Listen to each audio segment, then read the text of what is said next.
అందరికీ నమస్కారం. ఇవాళ కొత్త చెరువు జూనియర్ కాలేజ్లో డొక్కా సీతమ్మ మధ్యాహ్న భోజన పథకం ఇంట్రడ్యూస్ చేశారండి. చాలా మంచి ప్రోగ్రామ్స్తో ప్రభుత్వం ముందుకొస్తున్నారు. ముందు స్కూళ్ళ వరకు మాత్రమే పరిమితమైన ఈ స్కీమ్ని ఇప్పుడు జూనియర్ కాలేజీలకి, జూనియర్ పిల్లలకి కూడా అందచేయడం అంటే చాలా చాలా మంచి ప్రోగ్రామ్ ఇది. చాలా ఆనందంగా ఉంది. ఇవాళ దాంతోపాటు అమెరికా నుంచి ప్లేట్లు, గ్లాసులు కూడా ఇక్కడ కొత్త చెరువు నుంచి ఉన్న వాళ్ళు ఎన్ఆర్ఐస్ స్పాన్సర్ చేయడం జరిగింది. వాళ్ళకు కూడా కృతజ్ఞతలు తెలుపుకుంటున్నాను. ఇలాంటి ప్రోగ్రామ్స్ ప్రభుత్వం ఇంకా చాలా చాలా మంచి ప్రోగ్రామ్స్ తీసుకురావాలనే దాంతో కోరుకుంటున్నాను. త్వరలోనే కొత్త చెరువులో అన్నా క్యాంటీన్ కూడా శాంక్షన్ చేయడం జరిగింది. దానికి కూడా వర్క్ ప్రారంభం అవుతుంది. ఇలా ప్రతి ఒక్క మండలం హెడ్ క్వార్టర్స్లో కూడా ఒక అన్నా క్యాంటీన్ కానివ్వండి, ఇలాంటి కొత్త కొత్త మంచి పథకాలతో ముందుకు రావాలని నేను ఇంకా కోరుకుంటున్నాను. Thank you.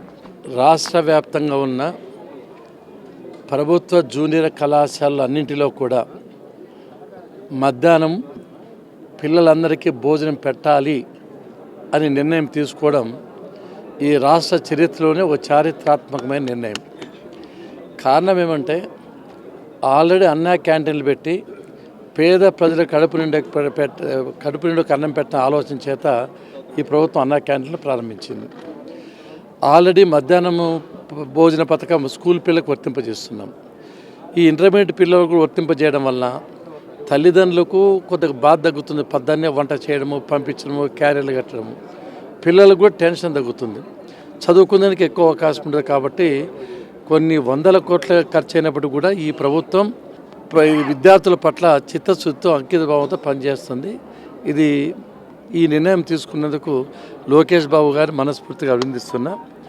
ఇది డొక్కా సీతమ్మ పేరు పెట్టడం కూడా చాలా మంచి నిర్ణయం. ఎందుకంటే డొక్కా సీతమ్మ తాను సర్వస్వము త్యాగం చేసి ఎవరింటికి వచ్చినా కూడా అన్నం పెడుతూ తనకున్న లేకపోయినా కూడా సహాయం చేసి మనస్తత్వం ఉంది. కాబట్టి ఆ పేరు కూడా సార్థకమవుతా ఉంది. కాబట్టి దీనివల్ల ఈ రాష్ట్రంలో చాలామంది పిల్లల ప్రయోజనం కలుగుతుంది. కాబట్టి ఇది చాలా చాలా మంచి నిర్ణయం.